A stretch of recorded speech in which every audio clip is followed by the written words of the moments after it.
Hey everybody, Brian Von VA here, back at it again. Today we're going to be discussing what amusing phrasing quirks do you enjoy in D&D.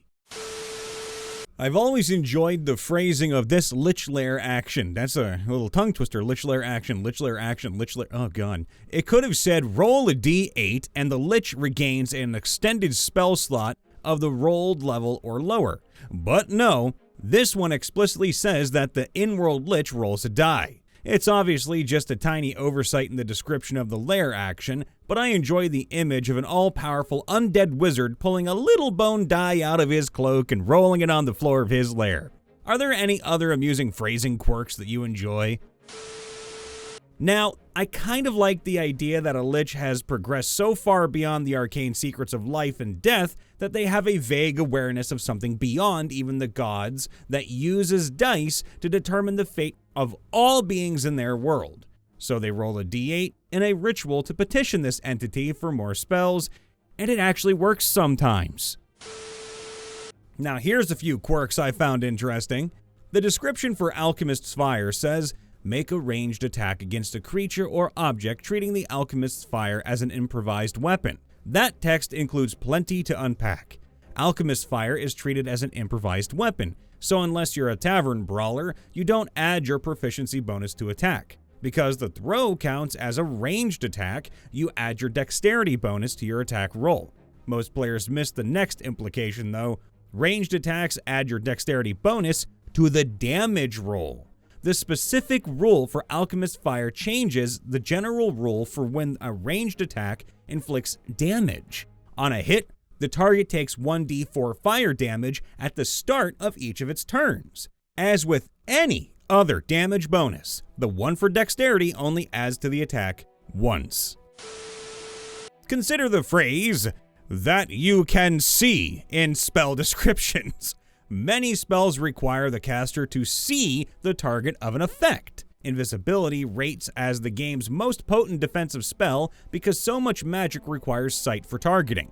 Sometimes the phrase, that you can see, turns against the players. Spirit Guardians lets casters spare any number of creatures they can see from the spell's effect. Any invisible or otherwise out of sight allies must suffer the Guardian's effects. Many monsters can cast spells requiring no material components.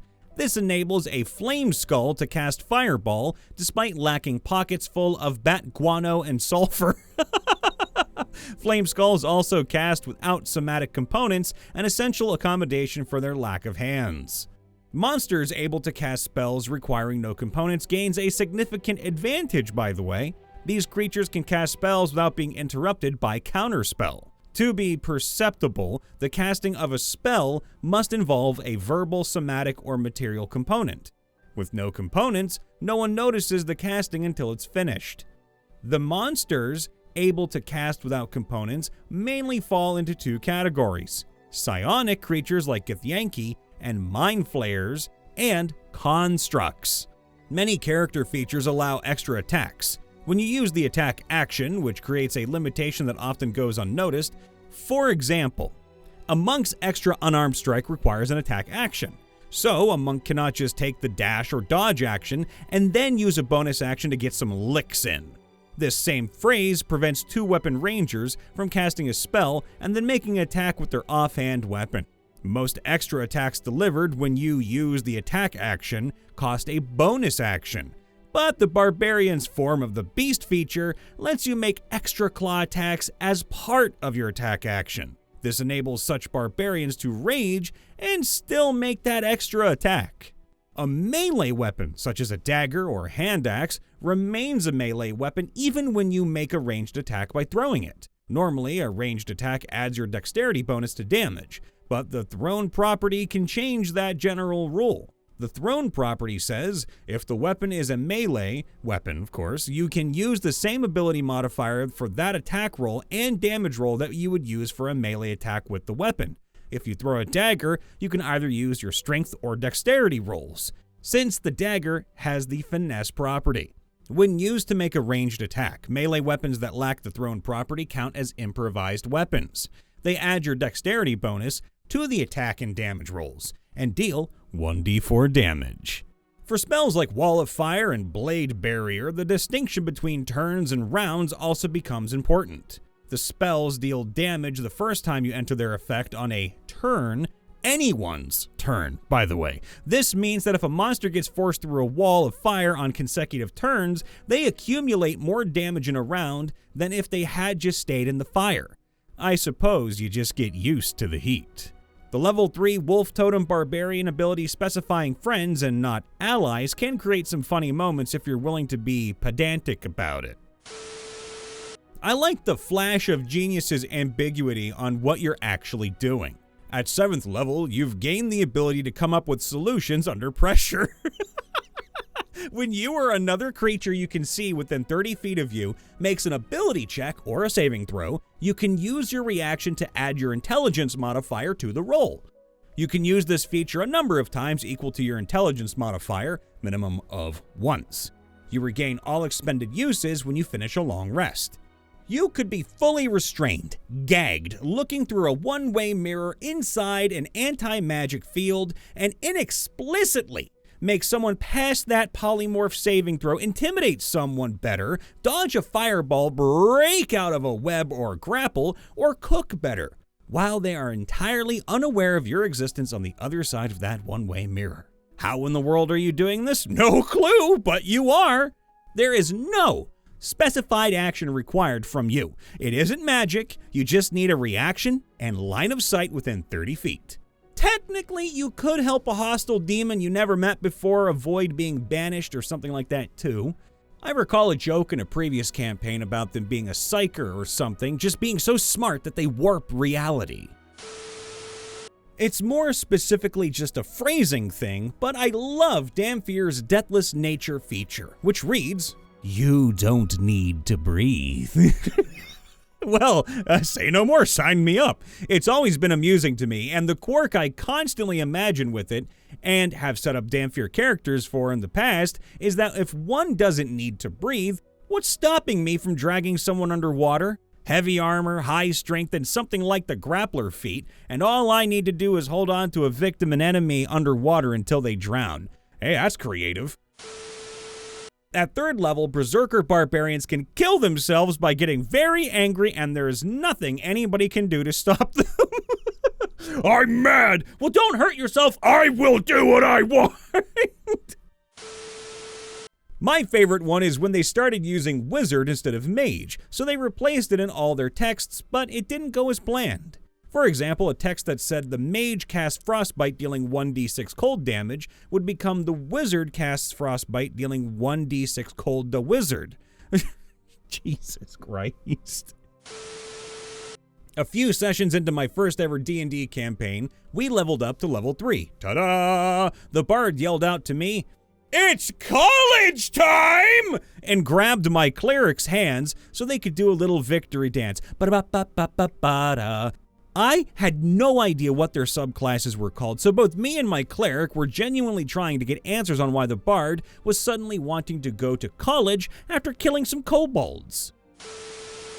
Tasha's hideous laughter technically always makes a remotely intelligent target find everything hilarious, regardless of whether or not they make the save. Only creatures with an intelligence of 4 or lower are completely unaffected by it. They just aren't incapacitated by it, should they succeed the save. Reminds me of the Knuckle bone of Fickle Fortune from Pathfinder. Oh, I love this. It's an artifact that's a D20 that basically functions like a lesser deck of many things. There are results like taking 150 points of damage if you roll a 3, or getting an extra life if you roll a 20. Another neat thing about it is that all artifacts have specific ways to be destroyed. For this one in particular, you have to roll 20 nat 20s in a row. Practically impossible except if you had a Cyclops roll it and use their ability to, once a day, choose to roll of a die roll. One of my favorite phrasing quirks is the Rage and Wildshape interaction. Rage specifically states, if you are able to cast spells, you can't cast them or concentrate on them while raging. However, a druid in Wildshape is able to concentrate on a spell, but is specifically not able to cast, meaning that a druid barbarian can technically cast a concentration spell, Wildshape, and then Rage while maintaining concentration since they can't cast. And the best part is that this blows up when the Druid reaches level 18 because they can now cast spells in Wildshape. The Entertainer background and its "you can always find a place to perform," not like a sage where the GM can decide whether or not the information you seek can be found or not. An Entertainer PC can always find a place to perform and money will just fall on them apparently. Spells and effects that resurrect folk almost always have a clause stating that the target's soul must be willing. The DMG goes on to discuss what a willing soul truly is and how it interacts with a story and the mechanics. So when this willing keyword is omitted, a high-level mercy monk can rip your soul back to the material plane, kicking and screaming all the while. Not a phrasing quirk as such, but rules as written, Fireball deals no damage to anything. The target of a spell must be within the spell's range. For the spell like Magic Missile, the target is a creature. For a spell like Fireball, the target is the point in space where the ball of fire erupts. A target takes 8d6 fire damage on a failed save, or half as much damage on a successful one. Since the target is the point in space, all the creatures who fail their save still take 0 damage. When you cast Goodberry, the berries are infused with magic for the duration, but the duration is instantaneous. Well, rules as written, the berries instantly lose their magic and won't heal or nourish you. When you grapple, using at least one free hand, you try to seize the target by making a grapple check instead of an attack roll, but it never says you need a free hand to maintain a grapple. Rules as written, you can grapple a whole horde of enemies and then start bashing them with your two-handed weapon. Hey everybody, Brian Von VA checking in after the vid. Please make sure to leave a like, subscribe, ring the bell, and let us know in the comments below what amusing phrasing quirks do you enjoy in D&D or your favorite TTRPG. We love you all. Be safe, be happy. We'll see you next time. Bye for now.